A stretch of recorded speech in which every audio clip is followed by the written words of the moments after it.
दोस्तों आज हम लोग बात करने वाले हैं एक्सेस ग्रोथ अपॉर्चुनिटीज फंड के बारे में। तो काफी सारे लोगों का सवाल आ रहा था कि सिंस आरबीआई ने लिमिट लगाई है फॉरेन इक्विटी में इन्वेस्ट करने की, उसके बाद से इस फंड में क्या हाल अभी चल रहा है, कितना परसेंटेज अभी फॉरेन इक्विटी इस फंड में रह गया है और अब ये कैसा परफॉर्म कर रहा है, क्या ये फंड अभी भी इन्वेस्टमेंट के लिए एक अच्छा फंड है या फिर इस फंड में अभी इन्वेस्ट नहीं करना चाहिए। तो इन सारी बातों पे इस वीडियो में हम लोग बात करने वाले हैं। अब दोस्तों अगर इन्वेस्टमेंट की बात चली रही है तो मैं आपको यहां पर आज एक बुक सजेस्ट करने वाला हूं, साइकोलॉजी ऑफ मनी।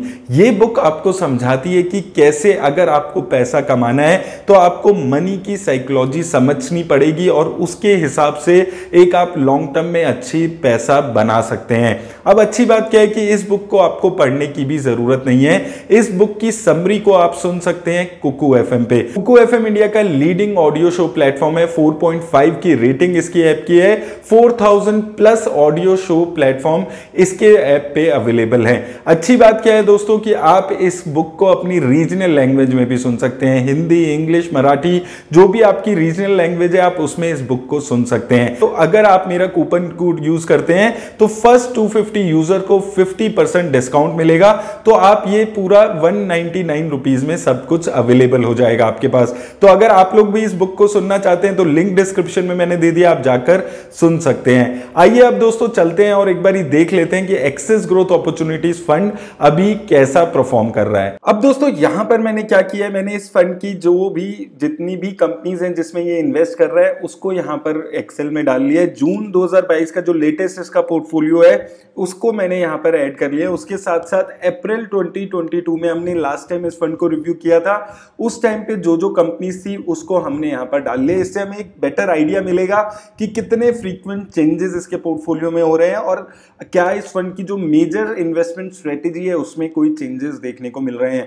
तो अगर आप ओवरऑल ऊपर से देखेंगे तो बहुत ज्यादा चेंजेस नहीं देखने को मिलेंगे। एक बजाज फाइनेंस लिमिटेड में इसका जो ओवरऑल एलोकेशन है वो 9.64 से 8.2% के आसपास हो गया है। उसके अलावा आप देखेंगे PI Industries, Tata Elxsi, Cholamandalam investment, Info Edge, Avenue Supermarts, ये जो मेजर कंपनीज इसके पोर्टफोलियो में पहले थी अभी भी इसके पोर्टफोलियो में वो कंपनीज नजर आती है। और ये कंपनीज को देखकर आपको एक चीज समझनी है कि ये एक ज्यादा रिस्क लेने वाली कंपनीज में यहां पर पैसा लगाता है। लार्ज कैप कंपनीज में भी अच्छा खासा एलोकेशन है, 50% से ज्यादा एलोकेशन है, लेकिन लार्ज कैप में भी जो ग्रोथ ओरिएंटेड कंपनीज हैं, जो हाई पीई की कंपनीज हैं, उनमें ये पैसा लगाता हुआ दिखता है। Info Edge Limited, Avenue Supermart, Tata Elxsi, PI Industries, Bajaj Finance, ये वैसी ग्रोथ ओरिएंटेड कंपनीज हैं। तो आपको इसके पोर्टफोलियो को समझकर अपने इन्वेस्टमेंट डिसीजन को लेना जरूरी है क्योंकि ये एक ज्यादा रिस्क लेने वाला फंड है।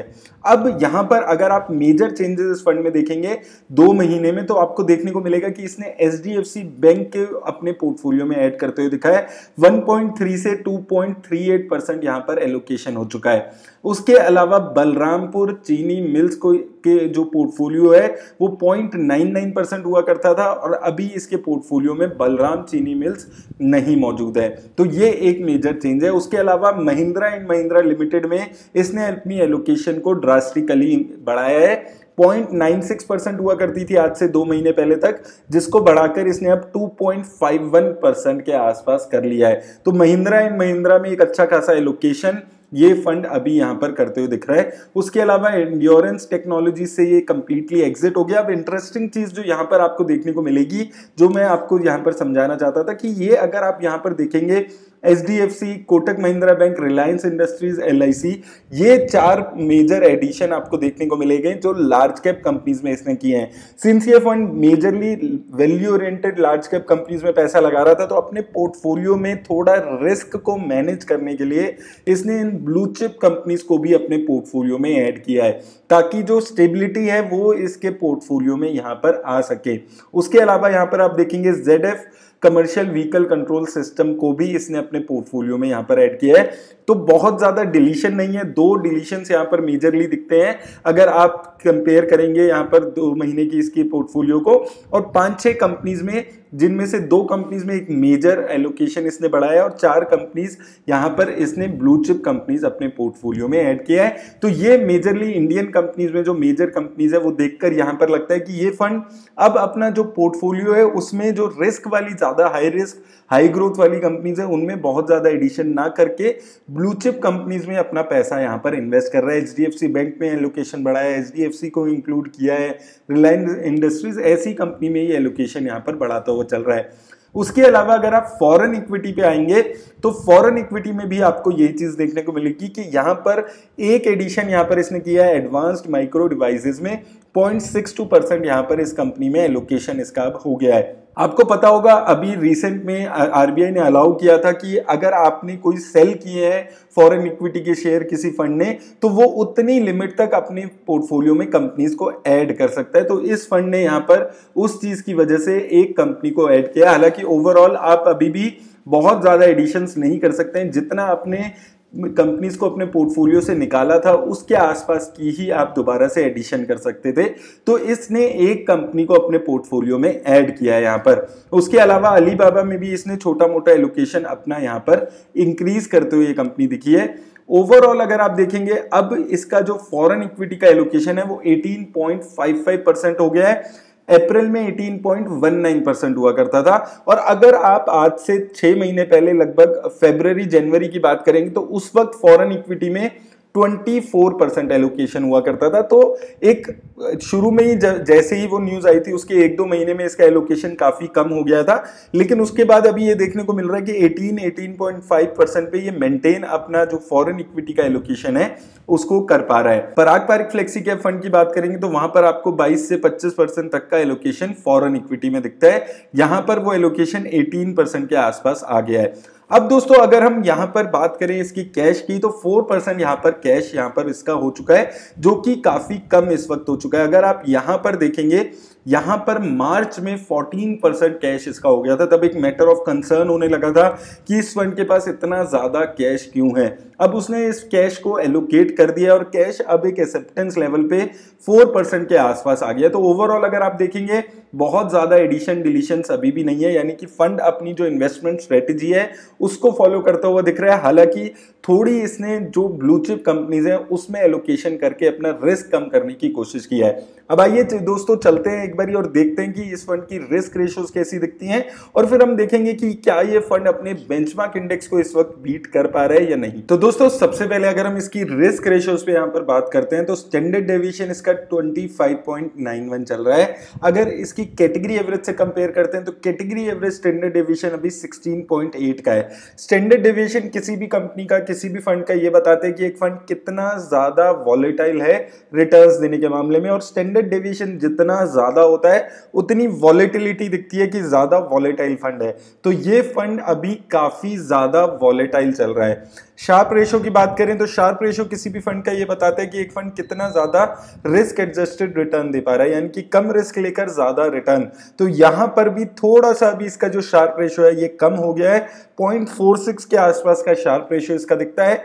कैटेगरी एवरेज से यहां पर कम है। शार्प रेशियो जितना ज्यादा होता है उतना ये दिखाता है कि एक जो फंड है वो बेटर रिस्क एडजस्टेड रिटर्न्स दे पा रहा है। तो इस मामले में भी थोड़ा यहां पर इसके जो रिस्क रेशियोज हैं वो खराब होती हुई दिखती है। वही टर्नओवर रेशियो किसी भी फंड का ये बताते हैं कि एक फंड कितना ज्यादा अपने पोर्टफोलियो में चेंजेस करता है, यानी कि कंपनीज को एक बार पोर्टफोलियो में ऐड करके लॉन्ग टर्म के पर्सपेक्टिव से रखता है, बहुत ज्यादा चेंजेस नहीं करता है। और ये चीज मुझे हर फंड की तभी अच्छी लगती है जब उसकी जो टर्नओवर रेशियो है वो 50-60% से कम हो, यानी कि लॉन्ग टर्म के हिसाब से अच्छी कन्विक्शन के साथ कंपनीज को ऐड किया जा रहा है। और ये हमने इस फंड में देखा भी है कि बहुत ज्यादा चेंजेस नहीं देखने को मिलते हैं। जो कंपनीज को ऐड किया हुआ है उन्हीं में थोड़े बहुत चेंजेस देखने को मिलते हैं और 2-4 कंपनीज में ही यहाँ पर बाय और सेल देखने को मिल रहा है।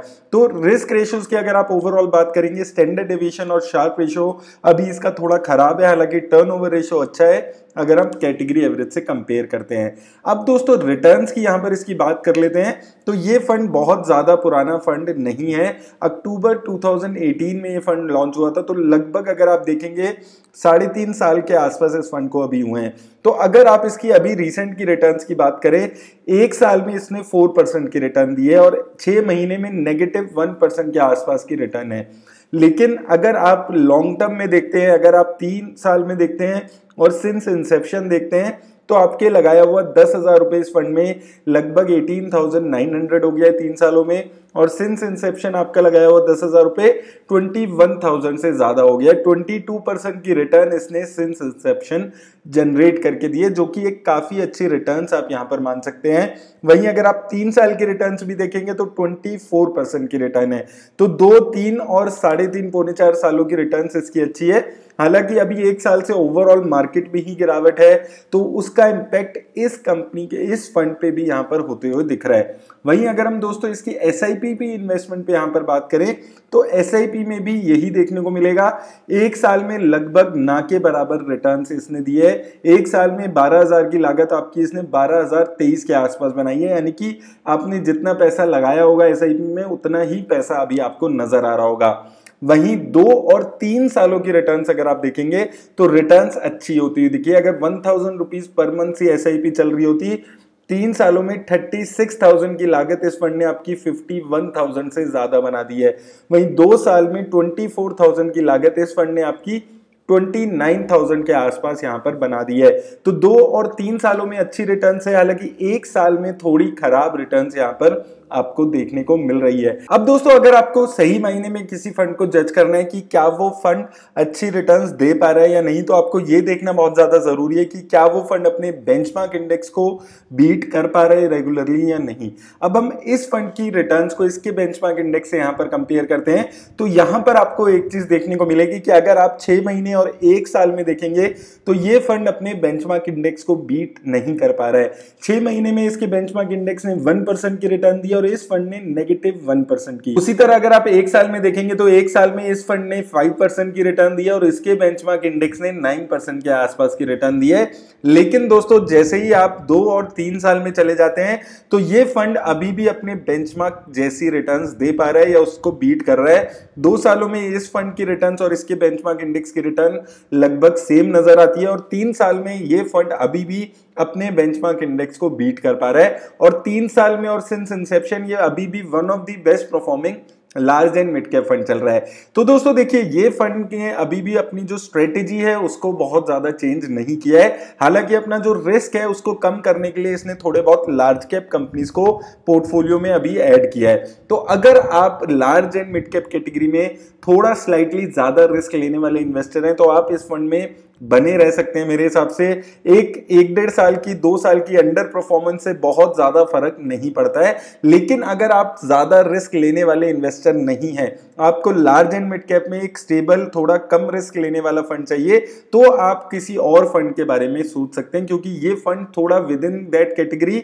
ज्यादा रिस्क लेकर चलता है, ग्रोथ ओरिएंटेड कंपनीज में ज्यादा पैसा लगाता है। तो वॉलेटिलिटी इस फंड में आपको आने वाले टाइम में भी देखने को मिलेगी। ये फंड मुझे हमेशा से अच्छा लगता है, लेकिन अगर आप रिस्क नहीं ले सकते हैं, आप कम रिस्क लेना चाहते हैं, तो आप इस फंड से निकलने के बारे में सोच सकते हैं। ओवरऑल मुझे ये फंड काफी अच्छा लगता है, लेकिन थोड़ा अगर आप ज्यादा रिस्क लेना पसंद करते हैं, क्योंकि स्पेशली डाइवर्सिफिकेशन आपके पोर्टफोलियो को प्रोवाइड करता है। और दोस्तों, अगर फाइनेंशियल बुक्स की समरी सुननी है तो कुकू FM का लिंक मैंने डिस्क्रिप्शन में दे दिया, आप जाकर डाउनलोड करके सुनना शुरू कर सकते हैं। उम्मीद करता हूं इस वीडियो से आपकी हेल्प हुई होगी। मेरी तरफ से बस इतना ही दोस्तों, धन्यवाद।